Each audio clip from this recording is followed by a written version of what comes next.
Tus ojos revelan que yo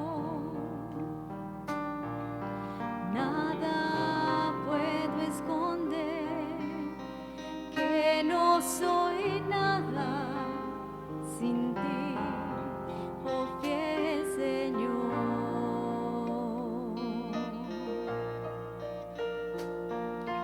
Todo lo sabes de mí. Cuando miras el corazón, todo lo puedes ver muy dentro de mí. Llevas mi vida a una sola verdad, que cuando me miras, nada puedo ocultar.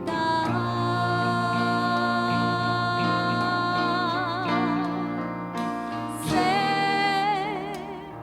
que es tu fidelidad que lleva mi vida más allá de lo que puedo imaginar.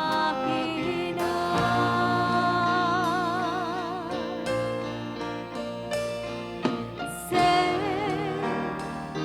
que no puedo negar que tu mirada puesta en mí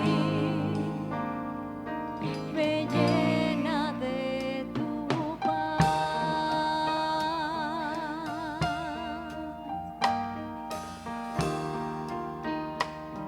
Digámosle nuevamente a él. Tus ojos revelan que yo nada puedo esconder, que no soy nada sin ti, oh fiel Señor, porque todo lo sabes de mí. Cuando miras el corazón,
que puedo imaginar.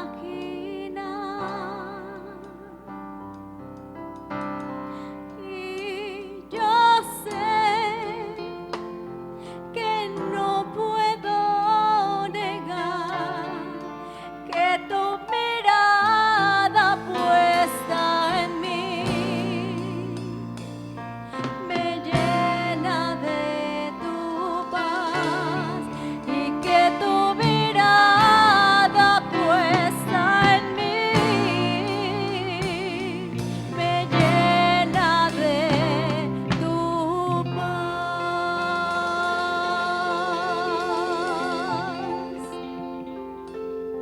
A ti sea, Señor, toda la alabanza, ahora y siempre, y en el nombre de nuestro Señor y Salvador Jesús, quien vive y reina por todos los siglos de los siglos. Amén y amén. Que el Señor les bendiga, hermanos.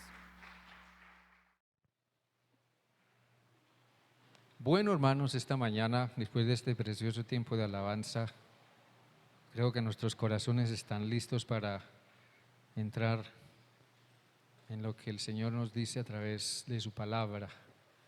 Voy a pedirle que habla conmigo en la epístola de Santiago.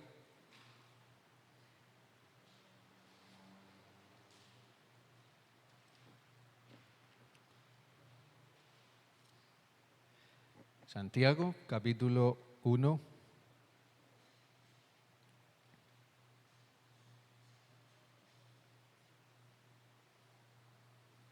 Tiene capítulo 1, versículo 19.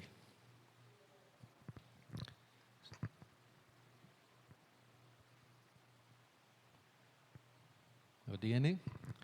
Allí dice así: por esto,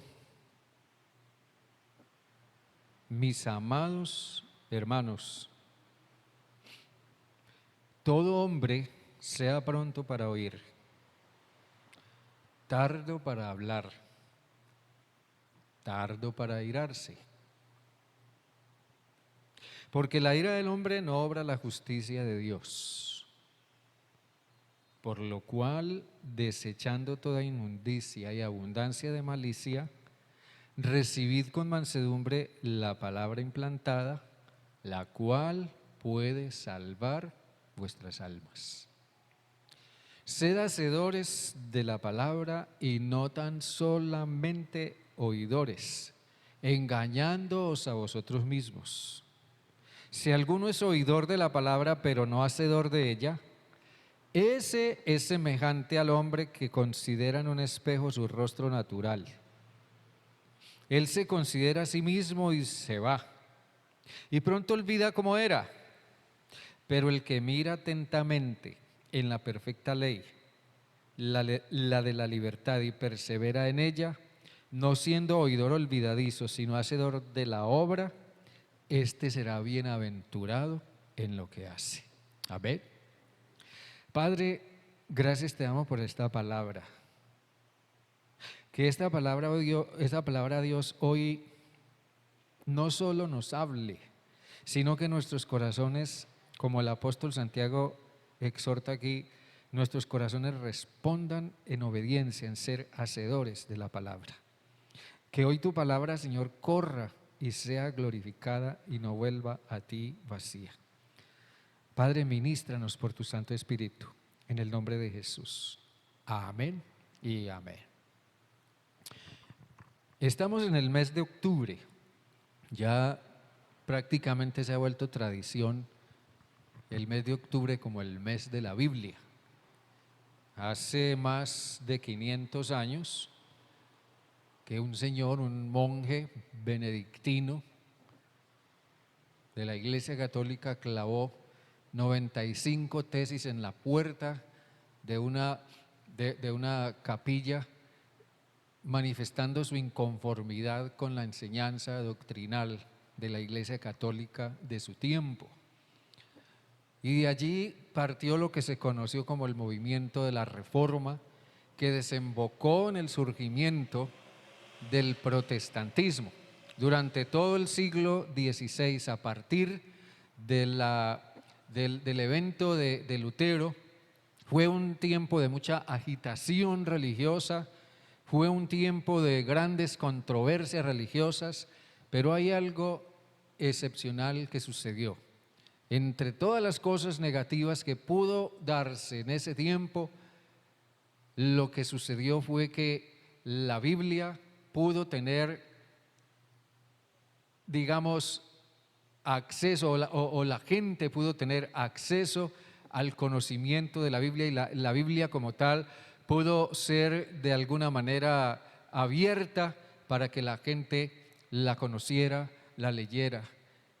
Fue un tiempo de mucha predicación de la palabra de Dios, fue un tiempo de muchas traducciones de la Biblia, sobre todo el Nuevo Testamento, a versiones actualizadas para que la gente pudiera conocer la Biblia en sus propios idiomas y en su propia cultura.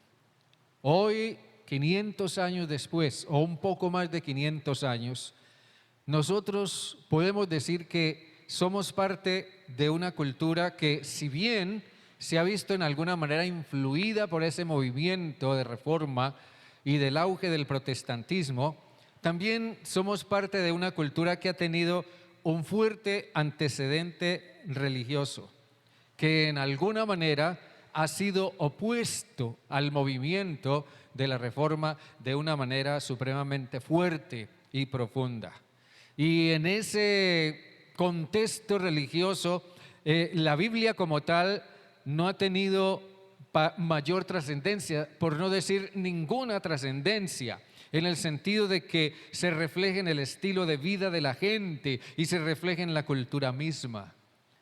La sociedad hoy día sigue manifestando, y en forma creciente y creciente cada día más, la misma corrupción, la misma violencia, la misma apatía espiritual, la misma inmoralidad, el mismo problema de familias en conflicto y todo lo demás que pudiera agregarse a eso.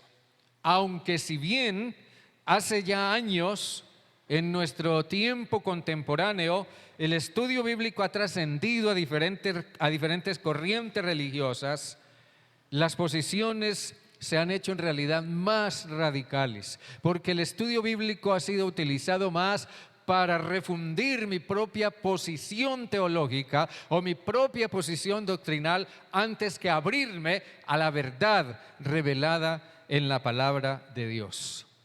Y en medio de todo eso ha estado el pueblo cristiano, que si bien se ha visto bendecido por el conocimiento y el estudio bíblico, pero no necesariamente escapa completamente a esto. Cuando el pueblo de Dios es llamado a ser ejemplo, a ser modelo de una vida centrada en la palabra de Dios. Ya el apóstol Pablo lo había dicho en su momento, advirtiendo a la iglesia de su tiempo, cuando les dijo: yo pues, preso en el Señor, os ruego que andéis como es digno de la vocación con que fuisteis llamados. Que andéis como es digno de la vocación con que fuisteis llamados. Ahora bien, siendo que vivimos en medio de tantos posicionamientos doctrinales, en medio de tanta, digamos, abundancia de predicación, en medio de tanto estudio bíblico, porque hoy en día las personas que uno menos se imagina y que ni siquiera asisten ni en sueños a una iglesia cristiana, conocen de la Biblia. Aún en medio de todo eso, viviendo en medio de todo eso y viviendo en medio de luchas y de pruebas y de tentaciones, yo creo que nos viene muy bien la exhortación del apóstol Santiago cuando nos dice que debemos ser prontos para oír y diligentes en hacer lo que oímos. Prontos para oír y diligentes en hacer lo que oímos. La vida cristiana, si la dimensionamos adecuadamente, si comprendemos que la vida cristiana es algo que va más allá, mucho más allá de meramente venir a un culto, pertenecer a una iglesia, escuchar un sermón o conocer algunos pasajes bíblicos, Si comprendemos que la vida cristiana es algo que va mucho más allá de eso, entonces comprenderemos también que por su naturaleza misma, la vida cristiana requiere que sepamos oír y hacer. Amén. Que comprendamos que la vida cristiana es algo que va mucho más allá de lo que nosotros en alguna manera hayamos dimensionado. Primero, porque la vida cristiana representa un reto de grandes dimensiones. La vida cristiana representa un reto de grandes dimensiones.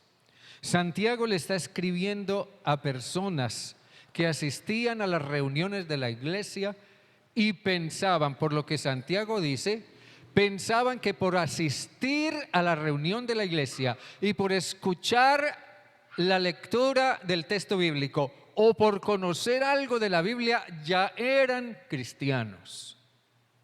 Y Santiago hace ver que eso no era necesariamente así. La pregunta es que tenemos que hacernos a la luz de lo que Santiago dice es: ¿somos conscientes de lo que asumimos cuando decidimos hacernos cristianos?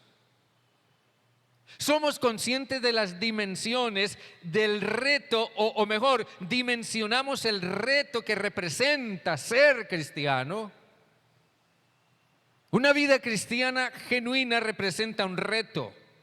Una vida cristiana superficial no representa nada. Una vida cristiana como un reto para nosotros, ante todo, significa pararnos delante de nosotros mismos y vernos como realmente somos y estar de acuerdo con Dios en lo que vemos. Piensa en la letra del canto que entonábamos hace un rato. Tus ojos me dicen que yo nada puedo esconder, porque tú conoces mi corazón y sabes lo que soy. En el Salmo 51, la gran oración de David en la que confiesa su pecado y pide perdón a Dios a raíz de su fracaso moral, lo cual trajo un profundo conflicto espiritual a su vida. Dice que David vino delante de Dios. Si fue en el templo, yo no sé. Si fue que se arrodilló al pie de su cama, yo no sé. O se fue al campo a alguna parte, yo no sé. Pero David vino delante de Dios y le tocó plantarse ante sí mismo para reconocer su verdadera condición. Por eso, en el versículo 3 del Salmo 51, David decía: yo reconozco mis rebeliones y mi pecado.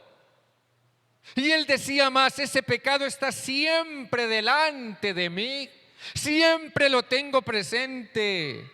No puedo olvidar lo que hice, no puedo olvidar lo que he hecho, no puedo olvidar ni pasar por alto lo que soy. Y ahora Santiago nos habla con una tremenda franqueza. Nos hace ver que todos nosotros, miren bien, nos hace ver que todos nosotros tendemos a hablar bien de nosotros mismos y enojarnos con las fallas de los demás. Santiago dice: antes de que hables bien de ti mismo, piénsalo. Y antes de que te enojes con las fallas de otros, piénsalo. Lo más adecuado, dice Santiago, y que generalmente es lo más difícil, es oír, es prestar atención a lo que Dios dice acerca de nosotros mismos. Y esto sí que representa un reto. Un reto más grande que cualquier otra cosa. Un reto más grande incluso que irse de misionero, de predicador al lugar más remoto e inhóspito de la tierra. Esto sí que representa un reto. Permitir que la palabra de Dios penetre en nosotros y nos lea desde adentro.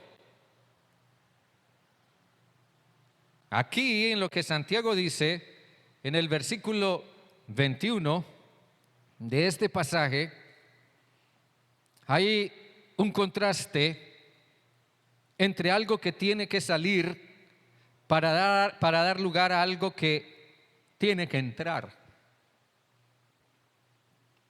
La figura que Santiago utiliza aquí no siempre nosotros la percibimos, pero es una ilustración sumamente fuerte. Santiago usa las palabras inmundicia y malicia. Pero Santiago está pensando en un drenaje, está pensando en una cañería obstruida con inmundicia, con basura o con cosas así, que no permiten que lo que debe fluir a través de ella lo haga libremente. Y Santiago dice que hay que sacar la inmundicia y la malicia, hay que desecharla para que pueda ser recibida la palabra implantada que ha de traer salvación a nuestras almas. Yo les diré esto, hermanos y hermanas. Si en nosotros no está habiendo cambios significativos, si en tu vida no está habiendo cambios significativos, es porque la palabra de Dios no está realmente penetrando en nuestro corazón o en nuestra conciencia. Y eso es porque algo está ocasionando un bloqueo o un taponamiento.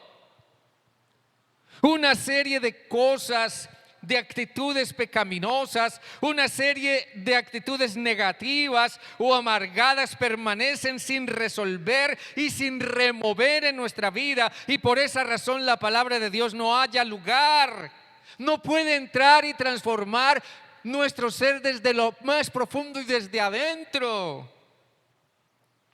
Entonces, en vista de eso, necesitamos comprender que la vida cristiana, si bien es un reto de grandes dimensiones, requiere dirección sabia y acertada. Nosotros pertenecemos, vuelvo y repito la figura, a una cultura que en otro sentido nos encanta ser nuestros propios médicos. Y muchas veces vamos al médico cuando ya no hay nada que podemos hacer por nosotros mismos. Pero si podemos autodiagnosticarnos, si podemos automedicarnos, nosotros lo hacemos.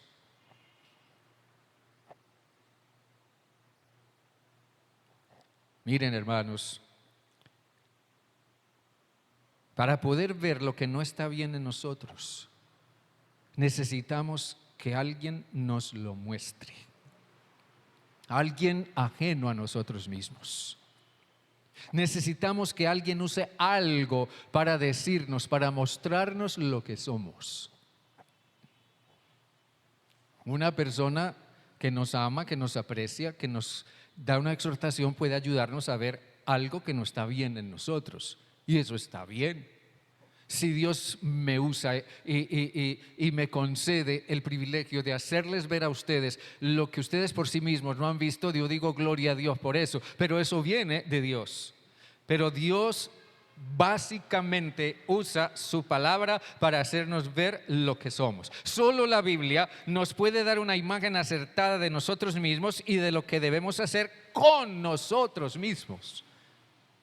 Es interesante que Santiago se enfoca en la importancia del quehacer con respecto a nosotros mismos. O sea, tenemos que ocuparnos de nosotros mismos, sin olvidarnos de las necesidades de otros y de cómo Dios pudiera usarnos en la vida de otros. Eso es otra cosa. Pero necesitamos ocuparnos de nosotros mismos, de la misma manera que cuando nos miramos a un espejo, cuando tú te plantas, cuando nos plantamos frente a un espejo para mirar nuestro rostro, nuestro cuerpo, nuestra apariencia o lo que sea, estamos enfocándonos en nosotros mismos.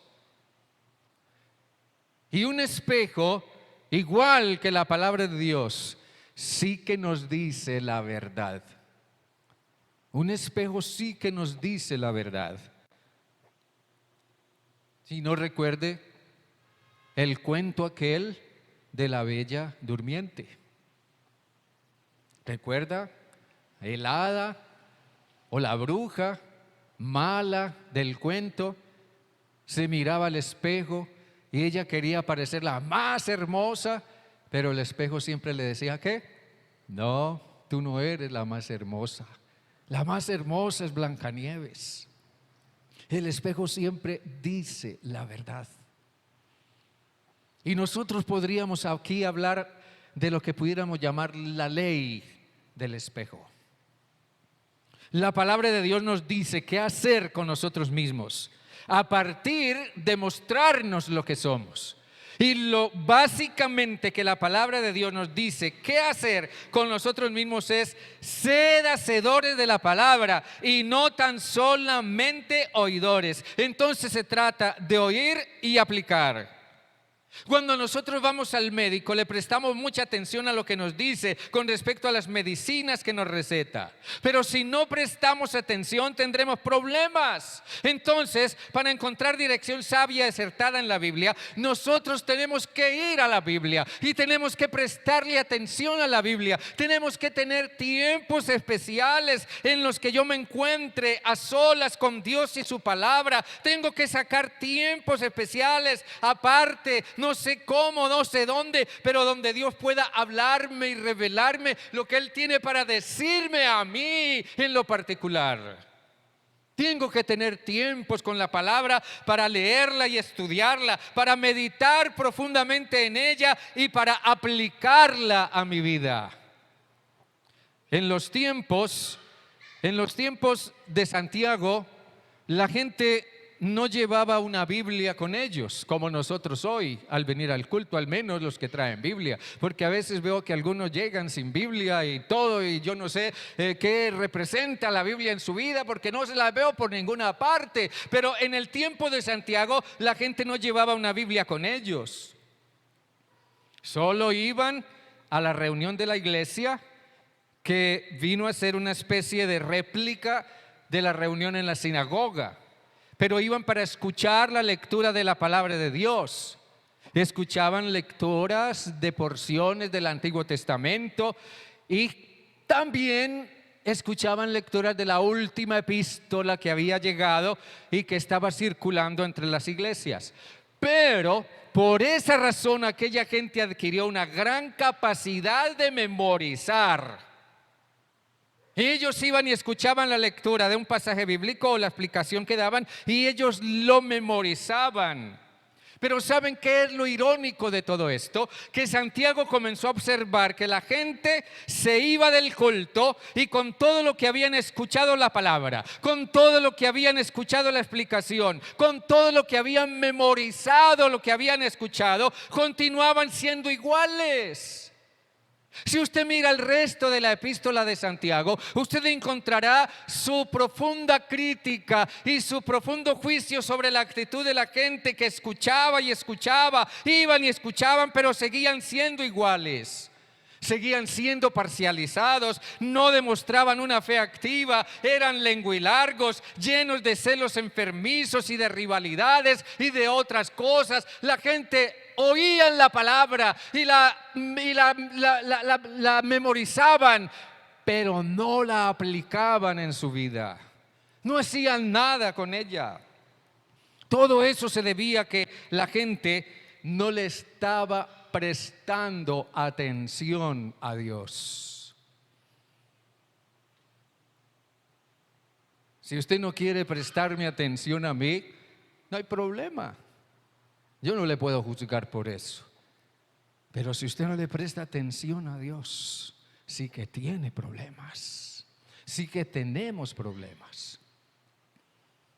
Cuando yo era un muchachito muy pequeño, entré a primero de primaria. En el grupo en el que yo estaba había un chico que lo recuerdo muy bien. ¿Tenía algún problema de aprendizaje? Yo no sé.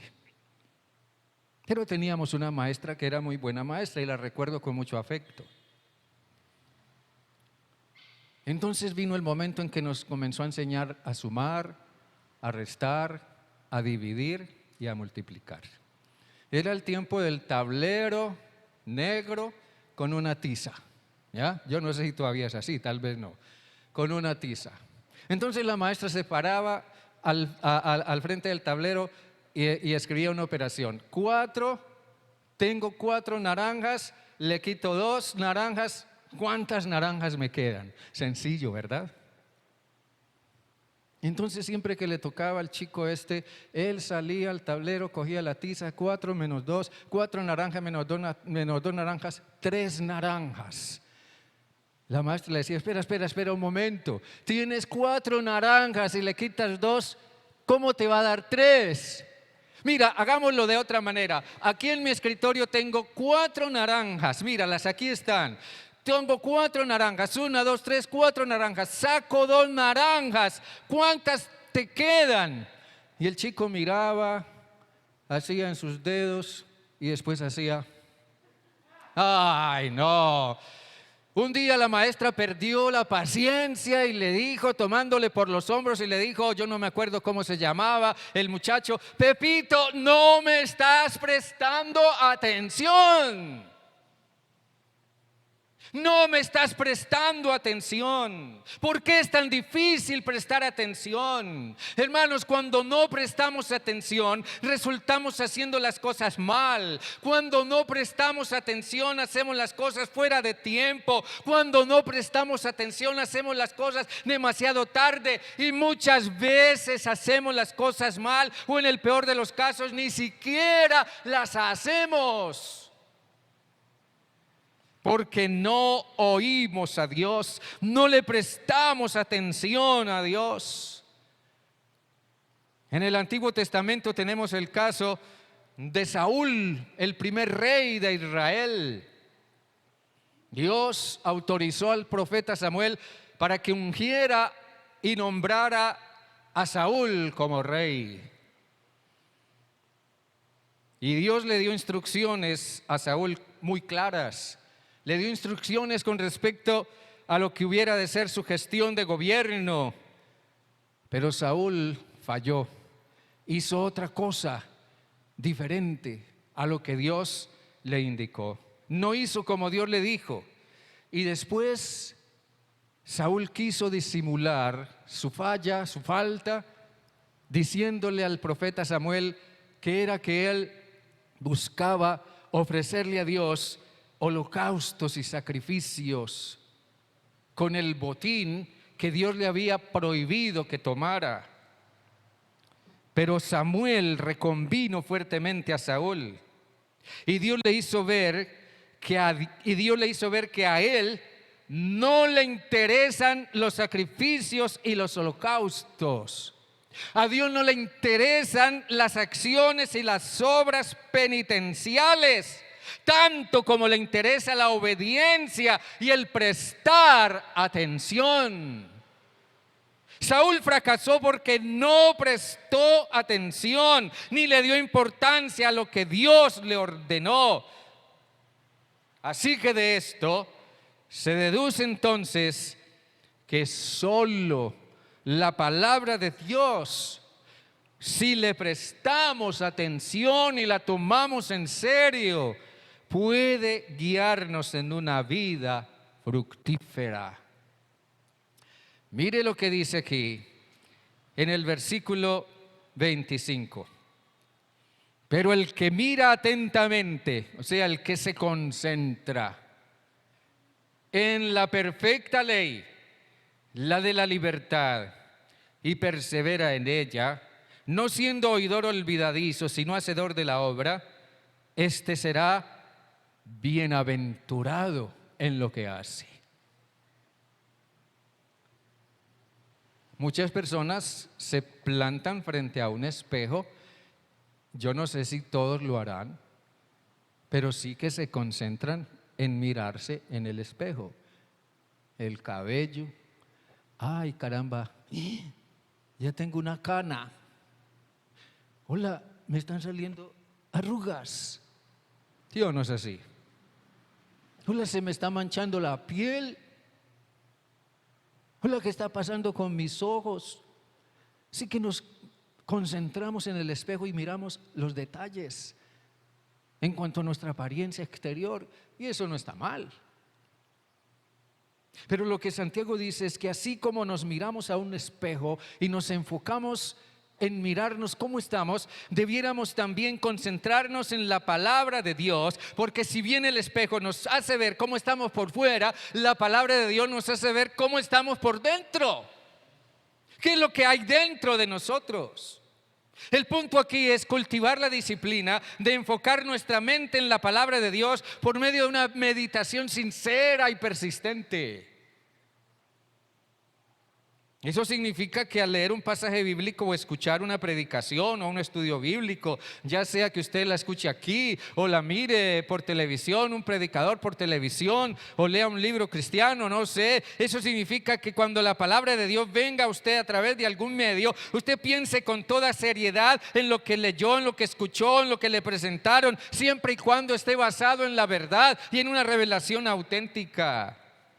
Especialmente aquello que le habla a su propia necesidad, aquello que le habla a su propia lucha, aquello que le habla a su propio problema, aquello que le habla a su propia flaqueza, a su propio vicio, aquello que le habla a su propia situación personal, aquello que señala en usted o en mí o en quien quiera que sea un pecado o un error, pero también aquello que me exhorta a ser santo, a ser justo, a ser perdonador, a ser servidor, a ser sincero, a ser franco, a ser fiel a Dios. Ver lo que somos nos pone antes que en aprietos, créanme. Ver lo que somos a la luz de lo que la palabra de Dios nos revela nos pone más que en aprietos, mejor, antes que en aprietos, nos pone en la tarea de hacer cambios y correcciones con el fin de mejorar. Lo que Dios quiere es que nuestras vidas mejoren, que seamos mejor de lo que somos. Por eso Santiago termina diciendo, sí, el que se enfoca en la perfecta ley, la palabra de Dios que le trae libertad y persevera en ella, no siendo oidor olvidadizo, no echando en saco roto lo que olvidó, no pasando por alto lo que Dios le dijo, lo que Dios le mostró, sino tomando los correctivos adecuados, aplicando la palabra donde sea necesario, no siendo oidor olvidadizo, sino hacedor de la obra, este será bienaventurado, será feliz, será satisfecho, será una persona realizada en todo lo que hace. Amén. Eso es lo que yo veo que promete la palabra de Dios. Si prestamos atención y obedecemos al Señor su palabra, la bendición, el gozo, la satisfacción serán indescriptiblemente grandes en lo personal, en lo conyugal, en lo familiar, en lo laboral, en lo económico, en todo. Si le prestamos atención a Dios, seremos bienaventurados en todo lo que hacemos. Pero yo les digo sinceramente, mientras no salga de tu corazón la rebelión, la indiferencia, la apatía, la pereza, la superficialidad y cualquier otra cosa, la palabra de Dios no podrá entrar. Permite que Dios limpie primero todo eso para que la palabra de Dios penetre. Por eso el apóstol Juan recomendaba Si confesamos nuestros pecados, Dios es fiel y justo para perdonar nuestros pecados y limpiarnos de toda maldad. Deja que la palabra de Dios te hable y te muestre cómo eres.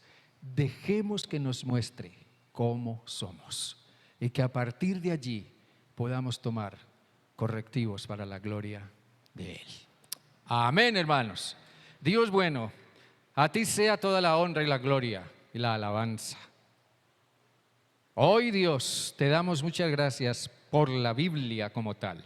Te damos gracias porque la Biblia representa para muchos de nosotros la salvación, la luz que nos ha sacado del error y de las tinieblas, la luz que nos ilumina el camino por donde hayamos de andar, como dijera el salmista: lámpara es a mis pies tu palabra y lumbrera a mi camino.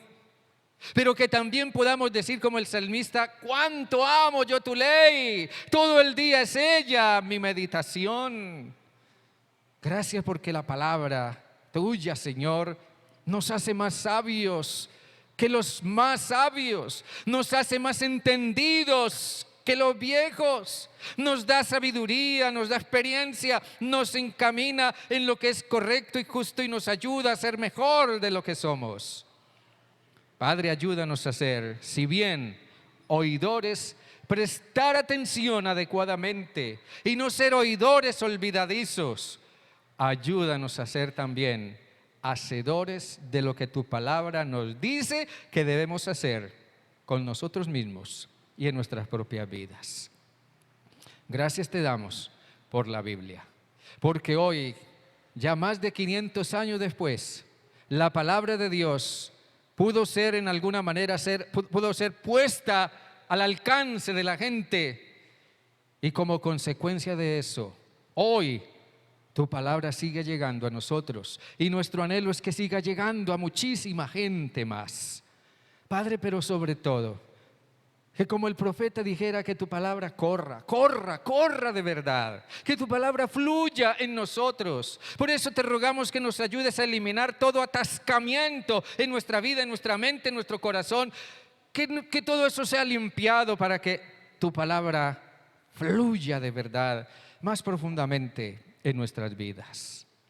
Dios, bendice esta iglesia con mayor y profundo conocimiento de tu palabra, pero también ayúdanos a ser hacedores de ella. Padre, a ti sea la honra y la gloria y la alabanza en el nombre de Jesús. Amén y amén. Amén. Ese aplauso al Señor con todo su corazón. Amén. Estemos de pie, por favor. Estemos de pie y salude a su hermano que está a su lado. Si quiere, vaya a darle un...